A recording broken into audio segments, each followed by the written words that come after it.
Liczne dowody manipulacji w komisjach wyborczych. Chodzi o podwójne zaświadczenia niepodstęplowane, o karty do głosowania, które nie są podwójnie ostemplowane. Chodzi o 700 000 osób dopisanych za granicą do głosowania. Krótko mówiąc, wszystko wskazuje na to, że te wybory będą zmanipulowane. Gdzieś w niepisowskiej telewizji. My nie potrzebujemy propagandy, oni się sami zaorają. Mówiła posłanka Prawa i Sprawiedliwości. Przepraszam, ja się uśmiechnąłem, bo już wiem, co będzie dalej. Cześć, witam Was serdecznie. Zanim zacznę, Grażyna, bardzo Ci dziękuję za postawienie dużej kawy. Serdeczne dzięki.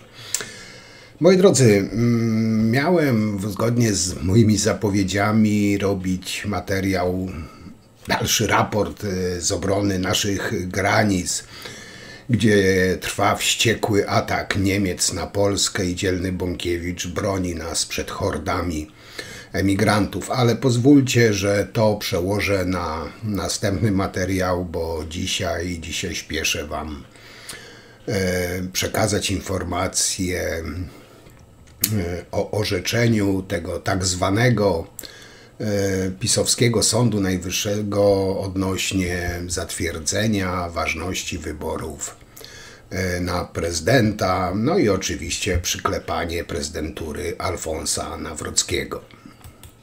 Temu zacnemu składowi, który orzekł ważność wyborów, przewodniczył nie kto inny jak Krzysztof Wiak. I pozwólcie, że przybliżę Wam co nieco tę osobę, która, jakby nie patrzeć, w pełni zasługuje na to stanowisko przewodniczącego tego pisowskiego składu. A dlaczego? Może pominę fakt, że większość tego składu to członkowie Ordo Iuris, czyli maniacy religijni sponsorowani przez Kreml, ale tak mówiłem, Krzysztof Wiak, przewodniczący tego zacnego składu. Nie wiem, czy wiecie, czy zdajecie sobie sprawę, że ten dzisiejszy przewodniczący tej całej Izby Sądu Najwyższego, której jak wiadomo jest nielegalna, jest Krzysztof Wiak, który nigdy nie był sędzią. Tak, nie przesłyszeliście się, nigdy nie był sędzią. I to mówię całkiem poważnie. Ten pan nigdy przed rozpoczęciem swojej kariery w Sądzie Najwyższym nie był nawet sędzią w sądzie rejonowym. No ale Duda go mianował na przewodniczącego tego składu. Nie wiem nawet, jak to powiem Wam nazwać. Krzysztof Wiak, który kieruje pracami Izby Kontroli Nadzwyczajnej i Spraw Publicznych, to jest ten twór utworzony przez Kaczyńskiego i Ziobrę.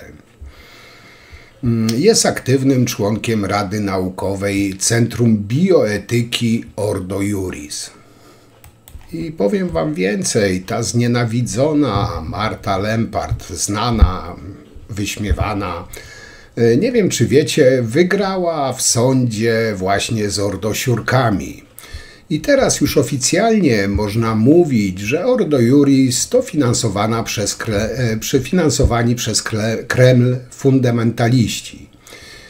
Ja będę to robił i zachęcam do tego też innych.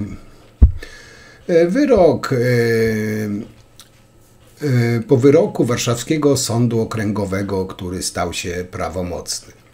No, ale w tej niekonstytucyjnej Izbie Kontroli i Spraw Publicznych Sądu Najwyższego, która uznała ważność wyborów Nawrockiego, przewodniczył, jak wspomniałem, Krzysztof Wiak. Zasługuje na publiczną renomę, jakby nie patrzeć, zarówno magisterium, jak i doktorat pod kierunkiem doktora habilitowanego Alicji Grześkowiak. Doktorat z ochrony dziecka poczętego, członek Rady Naukowej Ordo Iuris, Papieskiej Akademii Życia i Rady Naukowej Ośrodka Badań nad Myślą Jana Pawła II, konsultant Rady Naukowej Konferencji Episkopatu, jeden z niewielu pracowników naukowych, który złożył swoją kandydaturę do tej niekonstytucyjnej Izby Sądu Najwyższego, podczas wysłuchania przed neo-KRS mówił, że jego zgłoszenie to chęć służenia.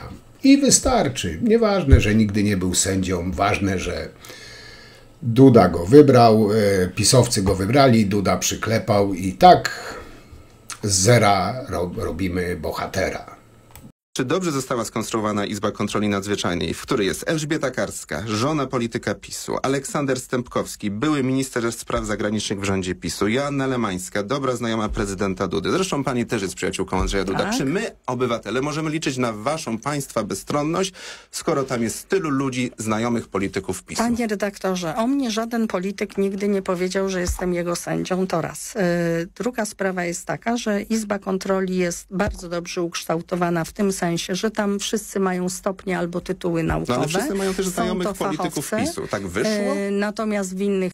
Moi drodzy, ta cała nieszczęsna Izba Kontroli Nadzwyczajnej Sądu Najwyższego, eksperci z górnej półki, Ordo Iuris, kumple Czarnka, Dudy,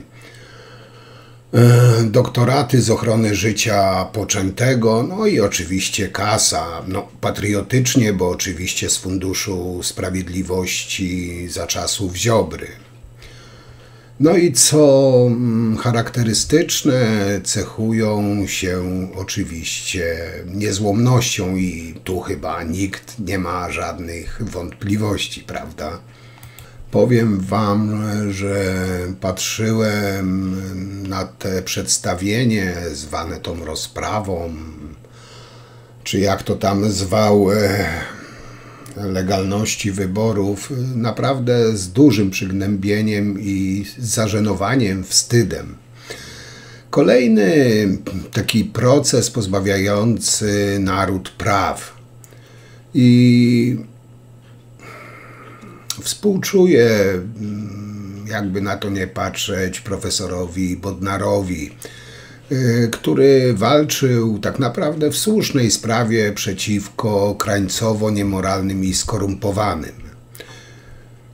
I tutaj chyba zgadzam się w ocenie z sędziami Wróblem i Markiewiczem, że nie mamy tak naprawdę Sądu Najwyższego. O tym też później wam powiem, wrzucę materiał. Może tak trochę od tyłu to mówię, ale co do Manowskiej, kolejna tuza pisowskiej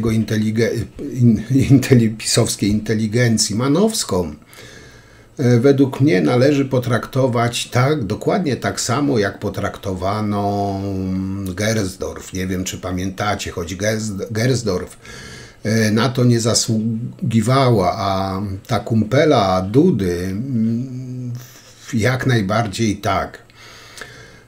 A jak została potraktowana? Koniec kadencji, komputer wyłączony, przepustka zabrana. To samo ordosiurki z tej pisodupy, dokładnie to samo. Jeden dzień, tak naprawdę może dwa by pojęczeli i byłby spokój. Podstawa prawna jest, wystarczy chcieć, tylko czy rząd jest na tyle twardy. Ale przejdźmy, bo ja się rozgaduję, przejdźmy do tej farsy, bo tego nazwać inaczej nie można, tej farsy orzeczenia legalności wyborów Alfonsa Nawrockiego. Uważam, że procedura rozpatrzenia protestów wyborczych została zrealizowana w sposób fasadowy. Uważam, że można było to zrobić lepiej w taki sposób, aby budować zaufanie obywateli do protestu. I powstaje pytanie, a zwłaszcza biorę pod uwagę to, że nie zostały udostępnione akta postępowań prokuratorowi generalnemu, czy w tej sytuacji nie możemy mówić o nieważności postępowania w związku z przepisem artykułu 379 paragraf 5 kodeksu postępowania. I uważam, że nie może być tak, że bardzo ważny wybór na prezydenta Rzeczypospolitej. Prezydenta, który będzie miał mandat do rządzenia przez kolejne lata, może być w jakikolwiek sposób podważany ze względu na nieprawidłowość procedury wyborczej, a zwłaszcza w kontekście rozpatrywania protestów wyborczych. Moi drodzy, a chciałbym wam powiedzieć o hańbie na kółkach, czyli jak PiS przeliczył demokrację na liczydle Kaczyńskiego. Chyba tak to można nazwać.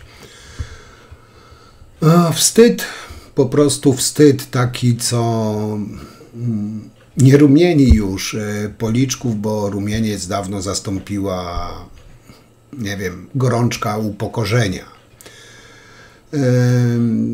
Taki, co nie dotyczy jednostki, lecz całego społeczeństwa, które zostało zmuszone do uczestnictwa w grotesce z elementami, nie wiem, takiego horroru konstytucyjnego. Jak wszyscy doskonale pamiętamy, 1 lipca 2025 roku zapisze się w historii Polski nie jako dzień, w którym Sąd Najwyższy zatwierdził wybory prezydenckie, lecz jako dzień, w którym nielegalna izba o dumnie brzmiącej nazwie Izba Kontroli Nadzwyczajnej i Spraw Publicznych, ubrana w togi, wyda polityczny komunikat udający orzeczenie sądu. Bo to nie była, moi drodzy, rozprawa, to nie był nawet, nie wiem, udany spektakl, choć próbowali z tego zrobić spektakl. To był, moi drodzy, po prostu kabaret. Marny kabaret, krzywdzący rozum, parodia procedury, neopaństwowy taki sabat takich, nie wiem, logistycznych sobowtórów. Jeśli ktokolwiek wierzył, że po 8 latach demolowania państwa prawa da się jeszcze odrestaurować jego fasadę, no dostał taką, można powiedzieć, mokrą szmatą w twarz. Bo oto mamy Polskę w wersji Kaczyńskiego, bez zmiany konstytucji, bez debaty publicznej, ale z pełną premedytacją zdemolowana demokracja. Ten neosąd, czyli taka typowa czytelnia Ordo Iuris z własnym herbem. Sędzia Grzegorz Żmij, bardzo proszę.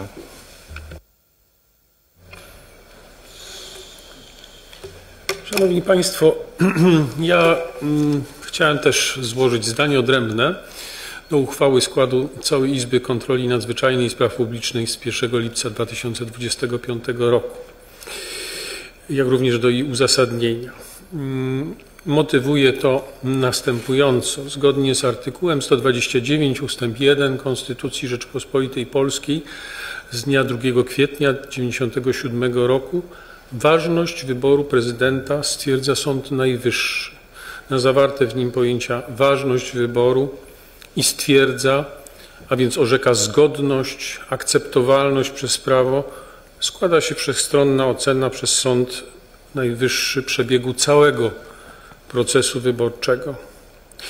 Nie będę tutaj powoływał dalej norm artykułów powołanych już przez sędziego Boska, artykuł 324, 323 Kodeksu Wyborczego. One są bardzo istotne w tym zakresie. Chciałbym, przyznam szczerze, że jestem tutaj zbieżny w poglądach i właściwie w całej rozciągłości podzielam zdanie odrębne sędziego Boska, natomiast chciałem zaznaczyć może kilka elementów tutaj, żeby nie powtarzać wszystkich tych argumentów, które padły. Warto przypomnieć w tym miejscu, że w myśl artykułu 2 Konstytucji Rzeczypospolitej Polskiej Rzeczpospolita Polska jest demokratycznym państwem prawnym. To jest bardzo ważne stwierdzenie w tym kontekście. Zgodnie zaś z artykułem 4 władza zwierzchnia w Rzeczypospolitej Polskiej należy do narodu. To jest również bardzo ważne i za chwilę powrócę do tej myśli. W tej perspektywie należy również odczytywać rolę, którą odgrywa Sąd Najwyższy w procesie stwierdzania ważności albo nieważności wyboru prezydenta Rzeczypospolitej Polskiej. Tak jak powiedziałem, zgadzam się w pełni z zdaniem odrębnym sędziego Boska, w szczególności z przeprowadzoną tam analizą orzecznictwa Sądu Najwyższego, kolejnych uchwał, które zapadały począwszy od 1995 roku, jak również orzecznictwa Trybunału Konstytucyjnego, więc nie zamierzam tego powtarzać. Natomiast co chciałem powtórzyć, to to, że odnosząc te rozważania do niniejszej sprawy, należy zgodzić się ze stwierdzeniem, że ani sprawozdanie Państwowej Komisji Wyborczej, ani stanowisko prokuratora generalnego, ani dowody zebrane w niniejszym postępowaniu nie dają podstawy do stwierdzenia, że istnieje wiarygodny, udokumentowany i sprawdzalny wpływ naruszeń prawa na wynik wyboru prezydenta RP.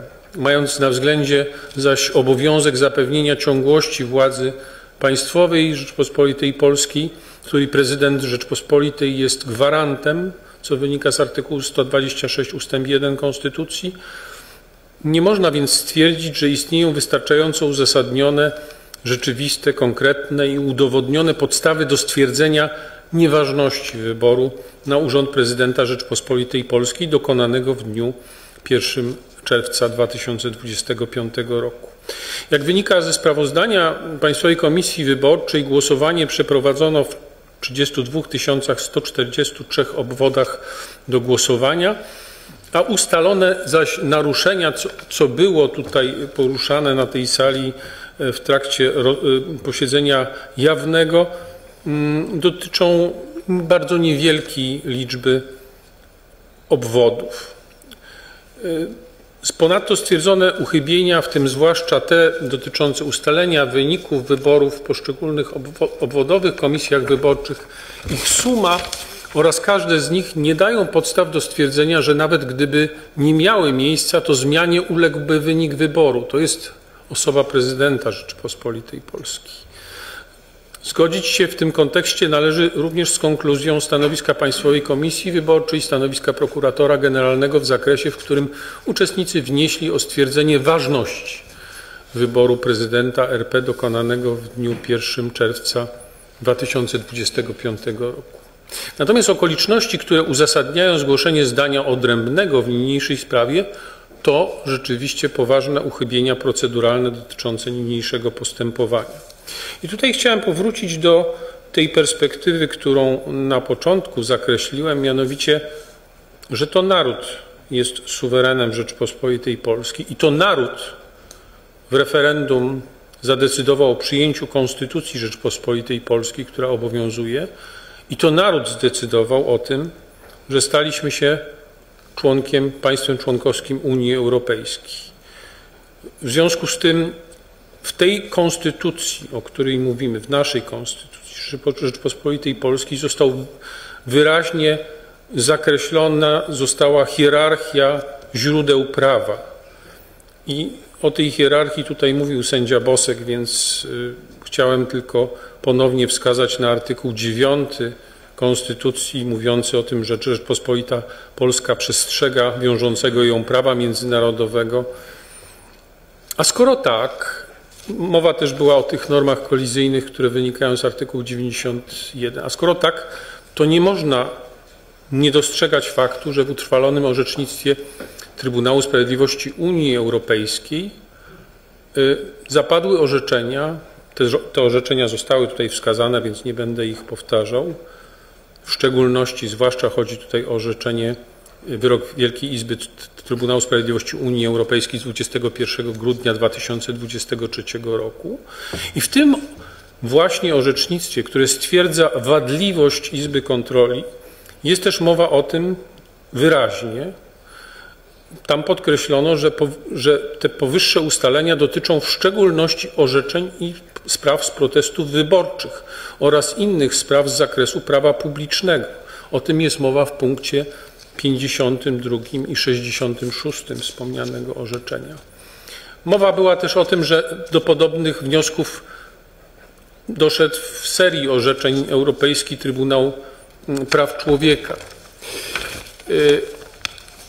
Stwierdzona w tym utrwalonym orzecznictwie Trybunału Sprawiedliwości Unii Europejskiej wada procesowa polegająca na braku zewnętrznych oznak niezależności Izby Kontroli Nadzwyczajnej i Spraw Publicznych oraz braku zewnętrznych oznak niezawisłości sędziów z całą mocą ujawniła się w niniejszym postępowaniu.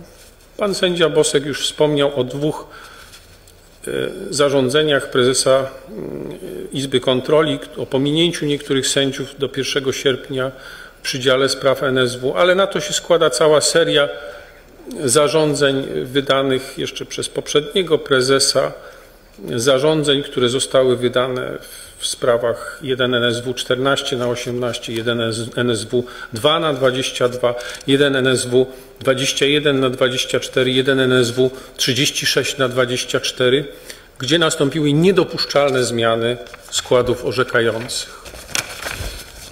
Ingerowanie w orzecznictwo Sądu Najwyższego w sprawach protestowych wbrew powszechnie obowiązującym przepisom prawa z rażącym naruszeniem artykułu 178 Konstytucji, artykułu 80 ustawy o Sądzie Najwyższym, paragrafu 80 rozporządzenia prezydenta, niezgodnymi z prawem zarządzeniami kształtującymi przydział spraw potwierdza w pełni, że orzecznictwo Trybunału Sprawiedliwości Unii Europejskiej jest w pełni uzasadnione, a jego ostentacyjne nierespektowanie, w tym także w postaci niedopuszczalnych, stanowiących formę nacisku na sędziów Sądu Najwyższego, wypowiedziach i działaniach pierwszego prezesa Sądu Najwyższego oraz Krajowej Rady Sądownictwa, które przecież powinny stać na straży niezawisłości sędziów, trzeba uznać za naruszenie konstytucyjnych gwarancji niezależności sędziów i niezależności sądów i niezawisłości sędziów, a zarazem obowiązków traktatowych. Podobnie jak sędzia Bosek uważam, że docelowo de lege ferenda należy postulować, żeby po pierwsze możliwie szybko znieść Izbę Kontroli Nadzwyczajnej i Spraw Publicznych, jak również to, żeby w perspektywie o ważności wyborów orzekał cały Sąd Najwyższy. Odnosząc się jeszcze do zgadzam się z tymi wszystkimi argumentami, które tutaj dotyczyły postępowania. Być może zapomniałem tutaj, na koniec chciałem wspomnieć krótko o kwestii, o której być może na początku należało powiedzieć, mianowicie kwestii wniosków o wyłączenie. Ja w pełni podtrzymuję to, co powiedziałem na tej sali 14 maja bieżącego roku w sprawie 1 NSW 3/25, mianowicie wynikające z artykułu 2, od którego wyszliśmy tutaj, względy sprawiedliwości proceduralnej w pełni przemawiają za tym, że w każdej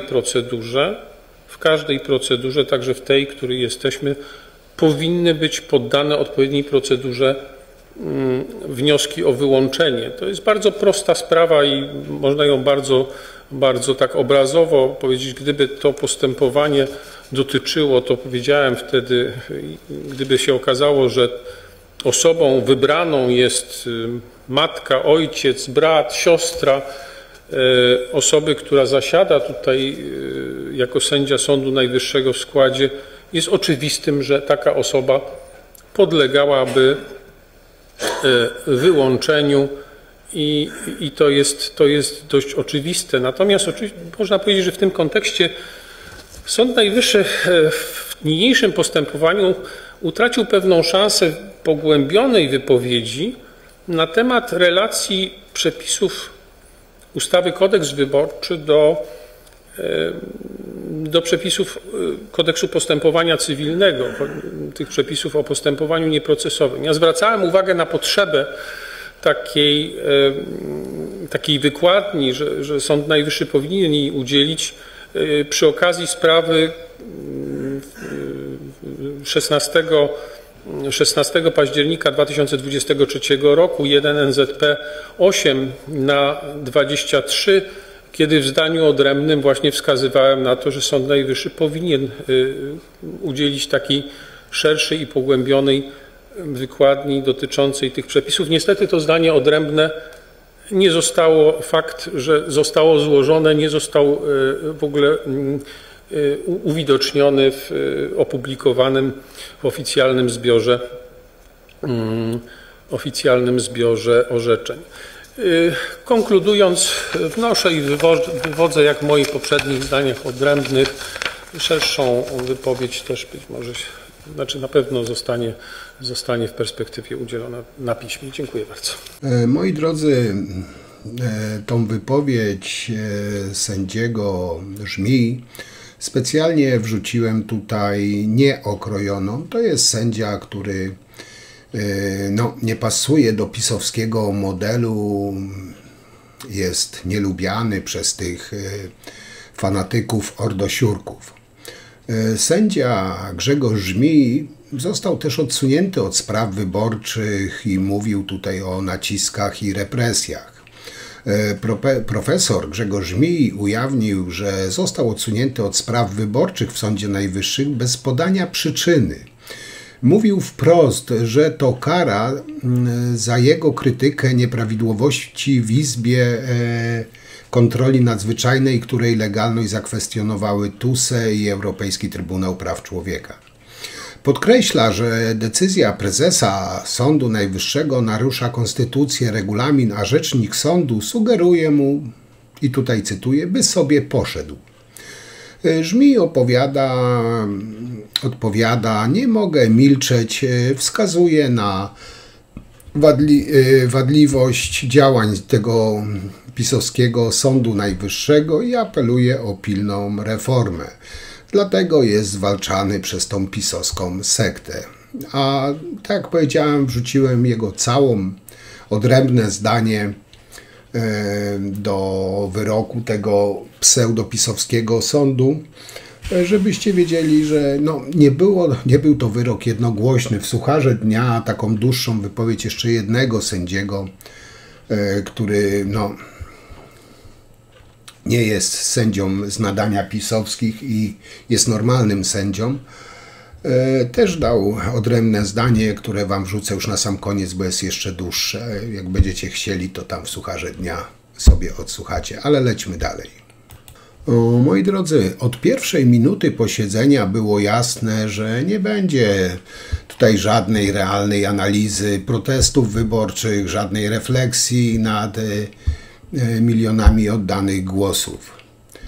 Miała miejsce za to procedura zatwierdzenia rzeczywistości wedle instrukcji Kaczyńskiego. Sędziowie nieuznawani przez europejskie trybunały, skompromitowani, przyspieszonymi takimi ścieżkami nominacji, wiecie, po nocach u Dudy w pałacu, wyprodukowali przez ten neo-KRS, prowadzili obrady z butą i po prostu lekceważeniem, które nie przystoi Sądowi Najwyższemu.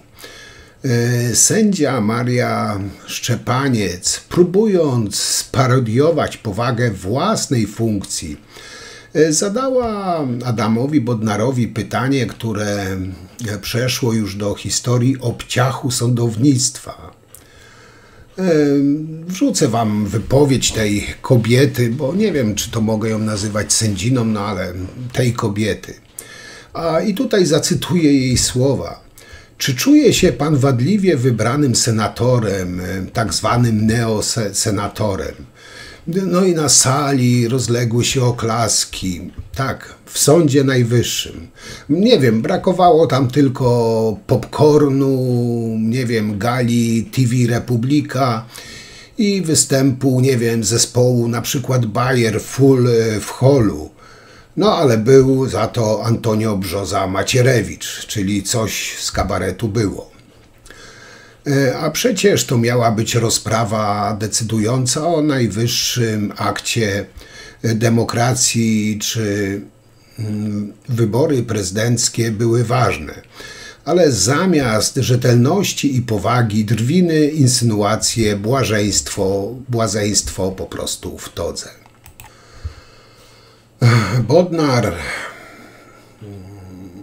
nie pasował do tego towarzystwa, to fakt. Bodnar powiedział, jestem tutaj w imieniu obywateli. Z tym cyrkiem zderzył się twardy jak skała Bodnar. Zachował powagę. I to zdarzenie miało wymiar, według mojego skromnego zdania, symboliczny, bo to człowiek prawa i sumienia, były rzecznik praw obywatelskich, dziś prokurator generalny, stanął naprzeciw takiej pseudo instytucji, którą PiS zostawił na posterunku, by broniła jego interesów, a nie prawa. Bodnar bez uniesień, ale z jasnością profesora konstytucjonalisty powiedział po prostu, co trzeba. I tu pozwólcie, zacytuję kilka jego wypowiedzi. Jedna. Na straży transparentności i uczciwości wyborów powinien stać niezależny Sąd Najwyższy. To nie zawiśli sędziowie powinni reprezentować, rozpatrywać protesty wyborcze. To bezprecedensowa sytuacja, w której sama PKW wskazuje w sprawozdaniu, że sąd nie może budzić wątpliwości co do swojego składu. No i pytał dalej rzeczowo, uparcie, jak przystało na strażnika praw obywatelskich. I tutaj cytat. Co się stało z 48 tysiącami protestów? Czy zostały zarejestrowane, przeanalizowane, przekazane prokuraturze generalnej? Jakie mają sygnatury? Czy w ogóle istnieją? Odpowiedź była bardziej brutalna niż milczenie, bo odpowiedzi po prostu nie było, moi drodzy. Taka wiadomość dla szarego ludu. Tak już jest. Pytanie do Pana. W 2023 roku w wyborach do Sejmu i Senatu uzyskał Pan mandat senatora. Przypomnę, że ważność tamtych wyborów stwierdzała nasza Izba. W związku z tym mam do Pana pytanie, czy czuje się Pan wadliwie wybranym senatorem, tak zwanym neosenatorem? Wówczas Pan nie protestował, jakoś nie przypominam sobie, żeby Pan protestował. Moi drodzy, ten filmik, który widzieliście przed chwilą, specjalnie z premedytacją ściągnąłem z tak zwanych prawicowych portali, że sędzina zaorała Bodnara. No, jak widać, pisowski elektorat lubi prostackie, chamskie zachowania. Zresztą Telewizja Republika to powielała, każdy pisowiec pieje z zachwytu, no ale no cóż może bardziej zachwycić prostaka jak nie prostacka gadka, prawda? No dobra, lećmy dalej. Sędzia Wiak, prezes tej izby, tej inscenizacji, wypowiedział słowa, które powinny być, nie wiem, wyryte na froncie gmachu Sądu Najwyższego, oczywiście po reformie Ziobry. A powiedział tak. To pozostanie między nami kwestią sporną, ale tak już jest. Taki wyrok, tak orzekł ten niby sędzia. Powiem wam, że to nie jest już jakieś orzecznictwo, to idea autorytaryzmu. Nowa maksyma dla państwa bez prawa. Takie, bo taki mamy kaprys, bo tak chcemy, bo tak możemy. Które mogłyby zamknąć każdą debatę, każdą skargę, każdy protest tak naprawdę. Powiedzieć, bo tak i sprawa załatwiona. I to całe, bo tak, stało się kluczem do potwierdzenia ważności wyborów, które według prokuratora generalnego nie spełniały podstawowych warunków transparentności i uczciwości. PKW przyznała, że część komisji zawiodła, że nie wszystkie dane były przekazane, ale przecież statystyka była mniej więcej zgodna. A że w jednym miejscu głosowało 106% wyborców, a w innym 87% oddało identyczny głos co w poprzednich wyborach, to już tak zwana anomalia statystyczna. No, coś w rodzaju jak opady śniegu w lipcu. Po prostu się zdarzają, zwłaszcza w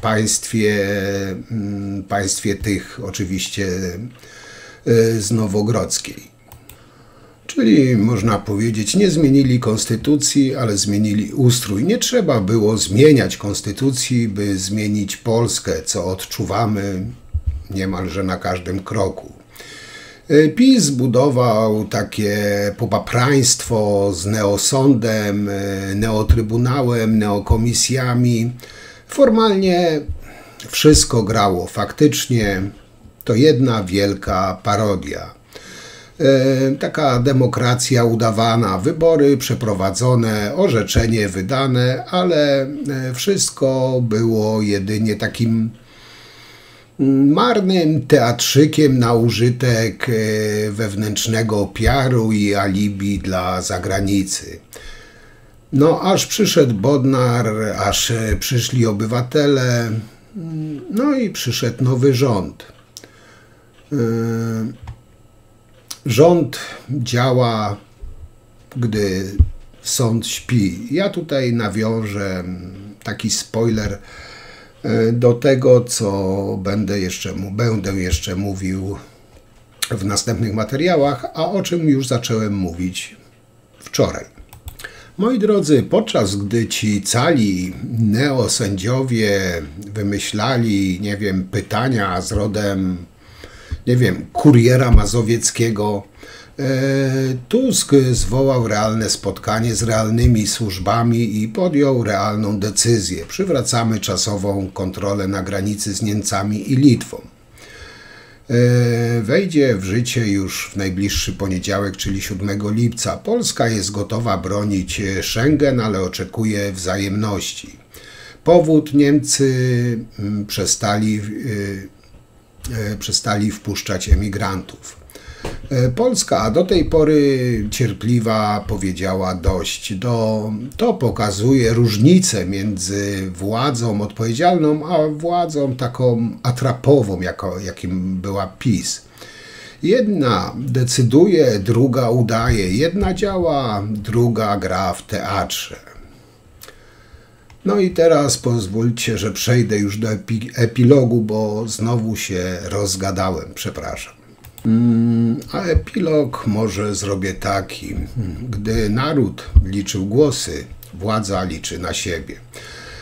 Adam Bodnar zrobił to, co powinien zrobić każdy, kto rozumie wagę słów. Nie przemilczał kompromitacji. Wystąpił w imieniu tych wszystkich, którzy czują, że ich głos, choć oddany, został zamieciony tak naprawdę pod dywan, bo naprawdę tak nikt z nas nie wie, czy nasz głos oddany na danego kandydata trafił do tego kandydata. Powiem tak, być może się mylę, władza obecna być może nie chce oklasków na sali sądowej. Chcą po prostu uczciwości, ale właśnie dlatego ten dzień nie jest tylko dniem hańby. Mówię tu o tym całym orzeczeniu tego niby sądu. To jest tak naprawdę, moi drodzy, ostrzeżenie, bo jeśli dziś przymkniemy oczy, jutro obudzimy się w kraju, w którym orzeczenia wydaje się w gabinetach partii. Zresztą mieliśmy tego przedsmak zarządów PiS. A protesty obywateli lądują po prostu w niszczarce. To mieliśmy dobry przykład właśnie teraz po tych wyborach. A jak to się mówi, jeszcze Polska nie zginęła, ale dzisiaj musimy ją, moi drodzy, wyjątkowo chronić, bo jak to powiedział klasyk, nie jest ważne, kto głosuje, ważne, kto liczy te głosy. A w Polsce przez chwilę znowu liczyli ci, którzy powinni już dawno przestać je liczyć. I powiem wam, że Co do jednego, PiS-owi udało się mnie przekonać, że nie warto chodzić na wybory, bo te wybory to jest jedna wielka po prostu farsa. Mówiłem to nieraz i powiem kolejny raz, że jeśli te wszystkie głosy byłyby przeliczone uczciwie, zaakceptowałbym, przyjąłbym na klatę, że Nawrocki wygrał większością głosów, ale teraz ja po prostu nie wierzę w to, że Nawrocki wygrał, nie wierzę w wybory, nie wierzę w ten system. Przestałem po prostu w to wierzyć. Jeszcze raz powiem, uszanowałbym wynik wyborów, gdyby on był uczciwy, ale nie był z żadnej strony uczciwy i jego nie uszanuję. A Nawrocki dla mnie nigdy nie będzie prezydentem. Nie ma na to szans. Także dla mnie będzie po prostu kolejnym pisowskim cwaniaczkiem, który ukradł najwyższy urząd w państwie. I na tym skończę te moje wywody. Jutro wrócę do raportów z granicy, gdzie dzielni mężczyźni, dzielni wojownicy Bąkiewicza dzielnie walczą z urojonymi hordami emigrantów i samym atakiem hybrydowym Niemiec. Bo o tym też warto mówić. Także piszcie, komentujcie, oceniajcie. Ja Wam już bardzo dziękuję. I co? Widzimy się przy następnym materiale. Trzymajcie się, cześć.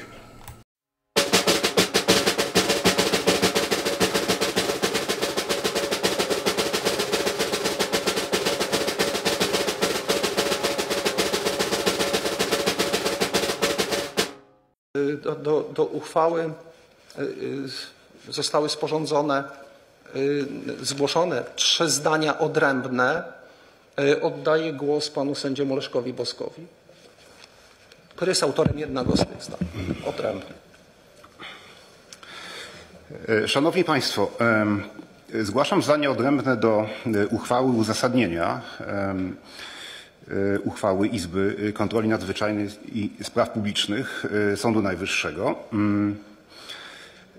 i motywuję to następująco. Mianowicie zgodnie z artykułem 129 ustęp 1 oraz 324 paragraf 1-3 ustawy Kodeks Wyborczy Sąd Najwyższy stwierdza ważność wyboru prezydenta Rzeczypospolitej w składzie całej właściwej Izby na podstawie sprawozdania z wyborów przedstawionego przez Państwową Komisję Wyborczą oraz po rozpoznaniu protestów na posiedzeniu z udziałem prokuratora generalnego i przewodniczącego Państwowej Komisji Wyborczej. Zgodnie z artykułem 323 paragraf 1-3 Kodeks Wyborczy Sąd Najwyższy z udziałem wnoszących protesty oraz przewodniczących właściwych komisji wyborczych albo ich zastępców i prokuratora generalnego rozpatruje protesty wyborcze, wydając opinię w formie postanowień co do zasadności zarzutów protestów, a w razie potwierdzenia zasadności zarzutów ocenę, czy przestępstwo przeciwko wyborom lub naruszenie przepisów miało wpływ na wynik wyborów.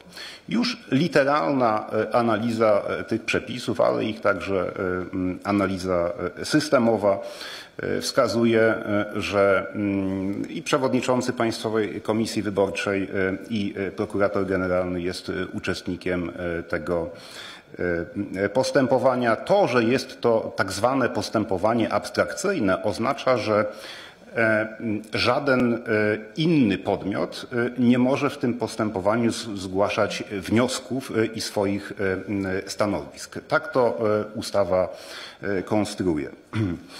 I nie jest to żadna specyfika tego postępowania, nie jest to jakieś błędne odczytanie ustawy. Tak też jest w innych postępowaniach ustrojowych czy konstytucyjnych, na przykład w postępowaniu przed Trybunałem Konstytucyjnym.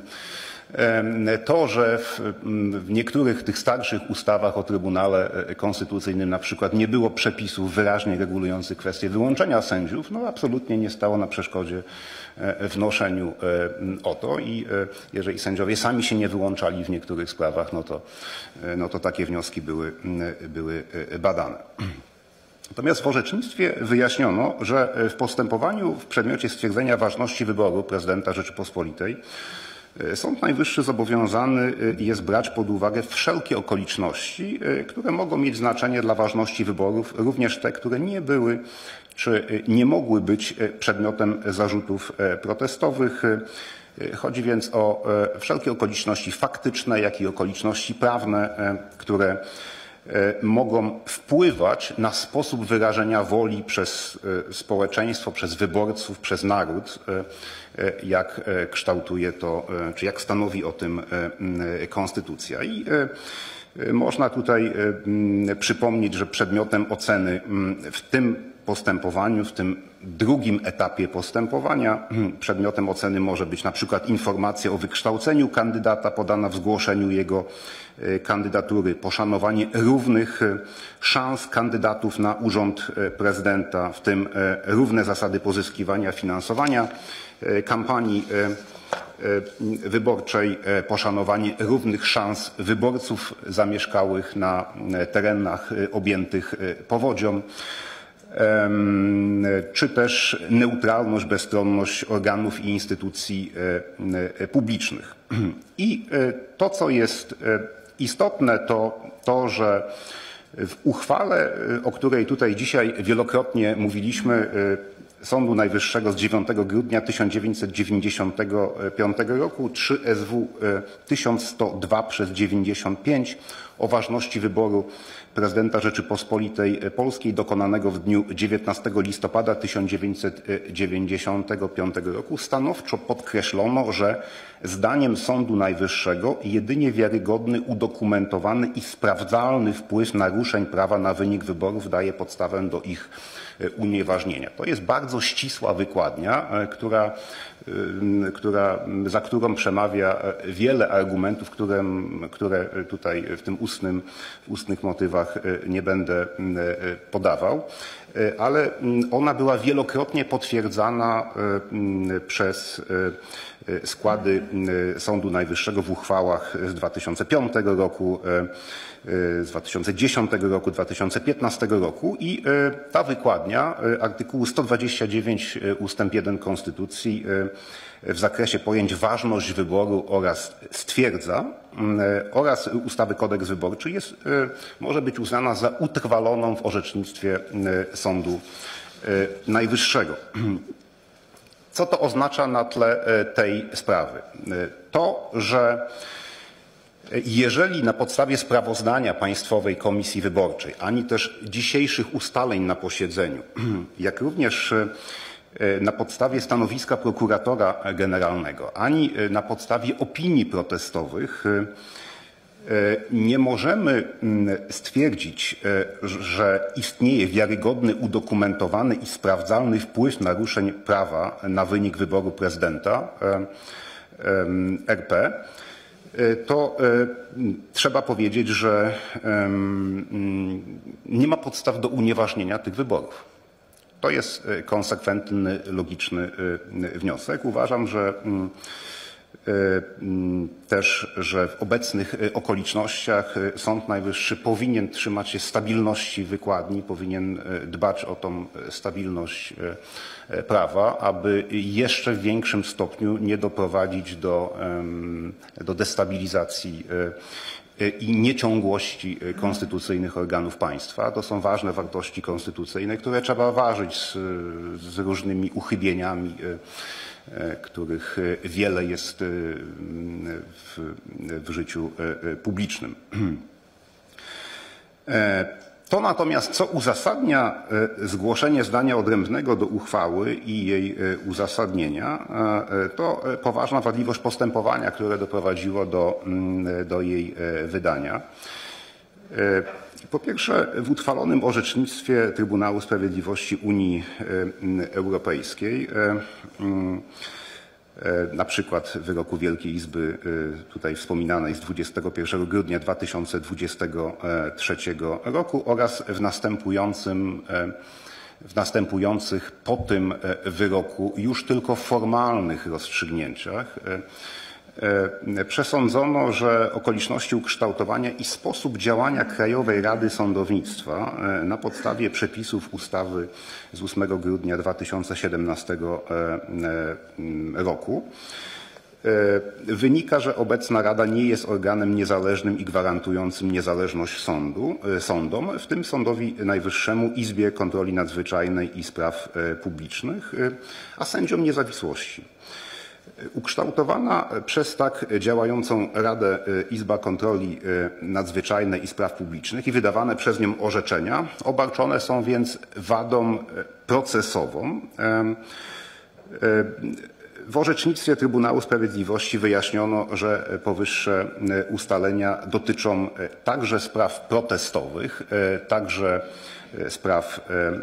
innych spraw z zakresu prawa publicznego przypisanych ustawą krajową do właściwości Sądu Najwyższego, Izby Kontroli Nadzwyczajnej i Spraw Publicznych. To są punkty 52-66 tego wyroku Wielkiej Izby. On jest istotny, ponieważ do tego też, czy do podobnych wniosków dochodzi Europejski Trybunał Praw Człowieka, także zasiadający w Wielkiej Izbie w wyroku pilotażowym z 23 listopada 2023 roku. To drugie orzeczenie jest o tyle ważne Europejskiego Trybunału Praw Człowieka, że wyznaczono w nim termin na usunięcie stwierdzonej wady procesowej ostatecznie na dzień 24 listopada 2025 roku. Więc już sama ta okoliczność wskazuje, że skoro z mocy artykułu 9 Konstytucji Rzeczypospolitej Polskiej Rzeczpospolita przestrzega wiążącego ją prawa międzynarodowego oraz z mocy 91 ustęp 2 Konstytucji umowa międzynarodowa ratyfikowana za uprzednią zgodą wyrażoną w ustawie ma pierwszeństwo przed ustawą, jeżeli ustawy nie da się pogodzić z umową, a z artykułu 91 ustęp 3 Konstytucji stanowi, że jeżeli wynika to z ratyfikowanej przez Rzeczpospolitą Polską umowy konstytuującej organizację międzynarodową, prawo przez nią stanowione jest stosowane bezpośrednio, mając pierwszeństwo w przypadku kolizji z ustawami. To Sąd Najwyższy jako sąd ostatniej instancji nie może bagatelizować znaczenia prawa Unii Europejskiej także w niniejszym postępowaniu. Tym bardziej nie może podkreślać, że nie ma ono żadnego znaczenia dla ustroju czy postępowania Sądu Najwyższego jako sądu ostatniej instancji. Takie postępowanie byłoby nielojalne wobec innych państw członkowskich Unii Europejskiej, innych organów państwa polskiego i wobec obywateli Polski. Po drugie, stwierdzona w orzecznictwie Trybunału Sprawiedliwości Unii Europejskiej wada procesowa polegająca na braku zewnętrznych oznak niezależności Izby Kontroli Nadzwyczajnej i Spraw Publicznych z całą mocą ujawniła się w niniejszym postępowaniu. Nie chodzi mi tutaj już tylko o kwestię nierozpatrywania wniosków złożonych w tym postępowaniu i ta pierwsza polemika na dzisiejszym posiedzeniu, ale o to, że ingeruje się w orzecznictwo Sądu Najwyższego w sprawach protestowych wbrew powszechnie obowiązującym przepisom nakazującym zgodny z obiektywnymi, określonymi w ustawie kryteriami przydziału spraw sędziom Sądu Najwyższego. Te kryteria to jest kryterium alfabetyczne, a wręcz dalej idą przepisy, wskazują wręcz wprost, jest to niemalże superfluum, zakazując pomijania sędziów w przydziale spraw. Ale tak się stało, że sędziowie Sądu Najwyższego zostali pominięci w przydziale spraw protestowych, spraw wyborczych. Jest to o tyle istotne, że przecież także dzisiejsza uchwała opiera się na orzeczeniach protestowych. No więc to miało znaczenie i to ma znaczenie istotne dla rzetelności postępowania, dla prawidłowości tego postępowania. I przypomnę, że tutaj chodzi o zarządzenia prezesa Izby numer 17 z 2025 roku i numer 18 z 2025 2025 roku z 23 maja 2025 roku po minięciu sędziów Sądu Najwyższego w przydziale spraw wyborczych do dnia 1 sierpnia 2025 roku, ale także o zarządzenia prezesa Izby Kontroli Nadzwyczajnej i Spraw Publicznych nr 14 przez 2025 i numer 15 2025 z 30 kwietnia 2025 roku o pominięciu sędziów Sądu Najwyższego w przydziale spraw w repertorium NSW w zakresie rozpatrywania skarg na uchwały Państwowej Komisji Wyborczej w zakresie wytycznych dla okręgowych i obwodowych komisji wyborczych w wyborach prezydenta Rzeczypospolitej Polskiej zarządzonych na 18 maja 2025 roku. Jeżeli uwzględnić też, że w innych wcześniejszych postępowaniach, także z repertorium NSW, między innymi dotyczących finansowania partii politycznych, to jest na przykład najstarsza sprawa, którą mamy w Izbie, 1 NSW 14 przez 18, a także w innych następowały zmiany składów, które nie są podyktowane obiektywnymi kryteriami, albo te składy tak kształtowano, żeby nie były respektowane, powiedzmy, reguły statystycznego przydziału spraw, ani klucz merytoryczny, to nie można się na to zgodzić. Nie można uznać, że jest to okoliczność nieistotna, jakieś uchybienie całkowicie bez znaczenia, na które Sąd Najwyższy może przymknąć oko ze względu na inne wartości konstytucyjne. Nie, tak nie można. Tak nie można zrobić. I postępowanie takie jak w niniejszej sprawie po prostu podważa co najmniej legitymizm tego postępowania, żeby nie powiedzieć legalność niniejszego postępowania i wydanego w tym postępowaniu orzeczenia. Po trzecie, fakt, że zgodnie z aktualnym brzmieniem ustawy o Sądzie Najwyższym stwierdzanie ważności wyborów należy do właściwości Izby Kontroli Nadzwyczajnej i Spraw Publicznych, przy czym sama uchwała zapada w składzie całej Izby, to jest dobrze z jednej strony, bo z jednej strony takie rozstrzygnięcie ustawy minimalizuje ryzyko niedozwolonego wpływu na składy Sądu Najwyższego, orzekającego o ważności wyboru prezydenta RP, ale z drugiej strony przesądza też, że uchwały Izby, w której działaniu stwierdzono wadę procesową, są tą wadą obarczone i trudno jest przy takim brzmieniu ustawy nawet założyć, że inni sędziowie delegowani do tej Izby mogliby te kompetencje wykonać, kiedy sama Izba jest obarczona pewną wadą procesową.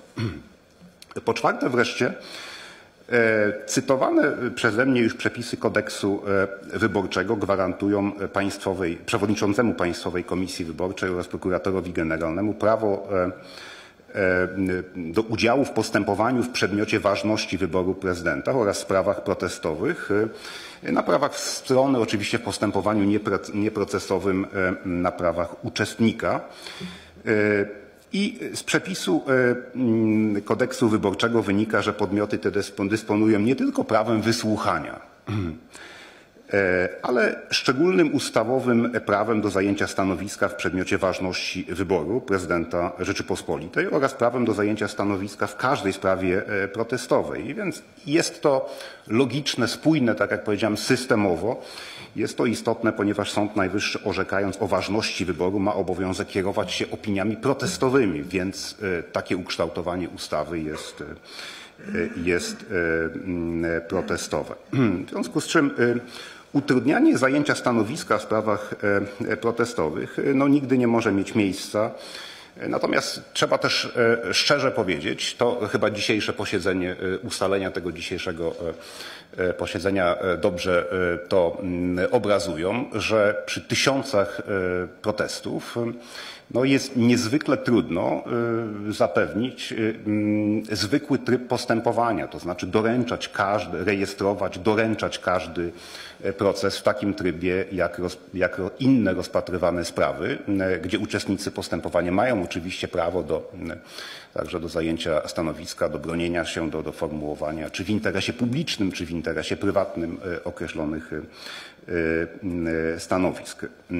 Więc terminy są bardzo krótkie. Dyskusja o charakterze tego terminu powoduje, że niestety nie do końca konkluzywna, bo nie doprowadziliśmy jej do końca, chociażby wyjaśniając, czy jeżeli nie 30-dniowy termin, no to termin upływu kadencji i obowiązek zapewnienia ciągłości władzy, czy to byłby termin, który byłby możliwy do uznania, tak aby to postępowanie było w pełni rzetelne, czy maksymalnie rzetelne i aby mogło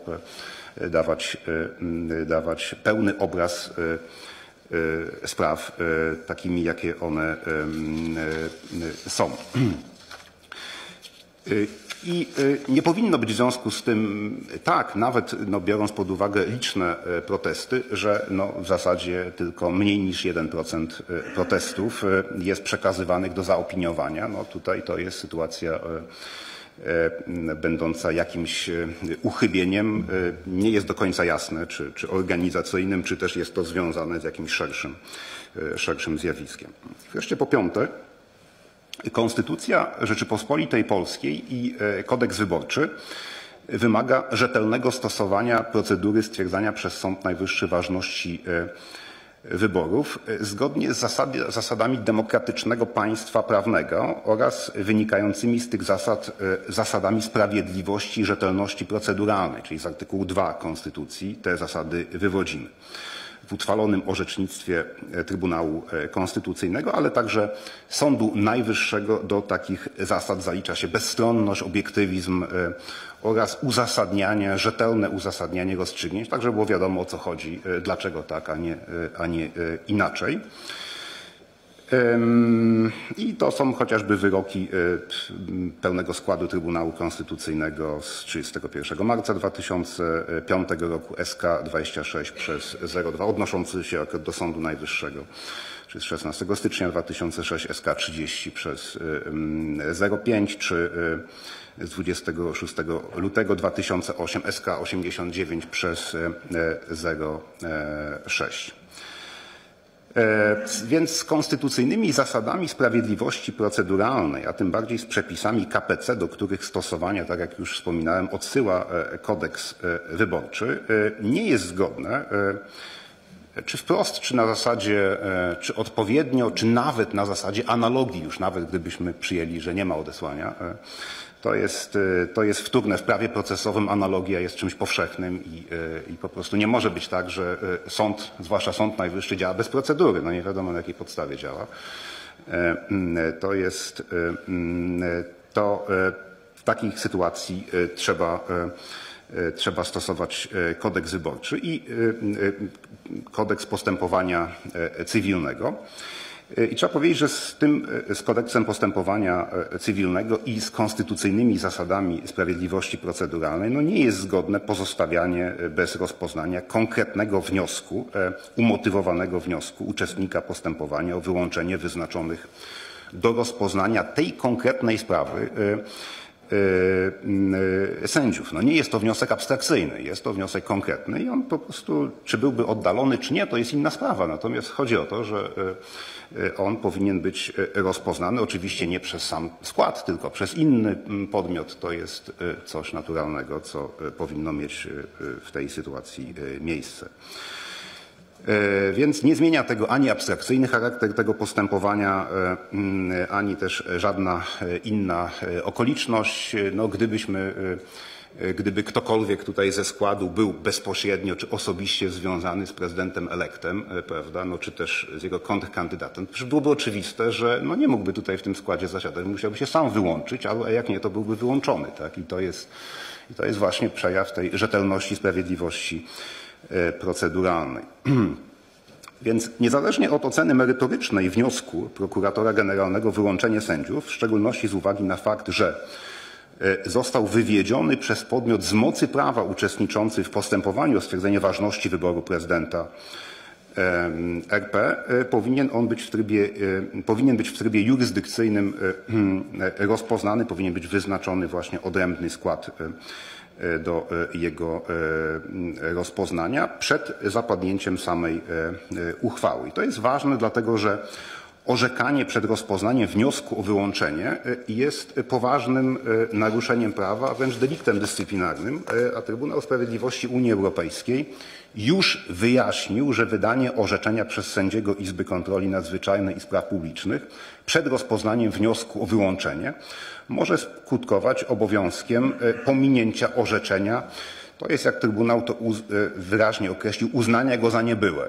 Co to jest za sankcja prawa procesowego, to jest inna sprawa, można o tym długo dyskutować, ale jest to wprost powiedziane i trzeba z tego wyciągać wnioski, bo dotyczy to konkretnie samej Izby i sprawy publicznej. W wyroku Trybunału Sprawiedliwości podkreślono, że prawa podstawowe i zasady dotyczące sądownictwa są wspólne wszystkim państwom członkowskim, gdyż wynikają z tradycji konstytucyjnych wspólnych państwom członkowskim. To jest punkt 102 sprawy C487/19 w sprawie Krajowej Rady Sądownictwa. Do tych zasad należą gwarancje niezawisłości i bezstronności, które wymagają istnienia zasad, w szczególności co do składu organu, powoływania jego członków, okresu trwania ich kadencji oraz powodów ich wyłączenia. Więc to jest element wspólny tradycjom konstytucyjnym państw członkowskich, a więc także to jest polską tradycją konstytucyjną. Więc podsumowując, stwierdzone poważne wady procesowe i ustrojowe Izby Kontroli Nadzwyczajnej i Spraw Publicznych Sądu Najwyższego wymagają usunięcia.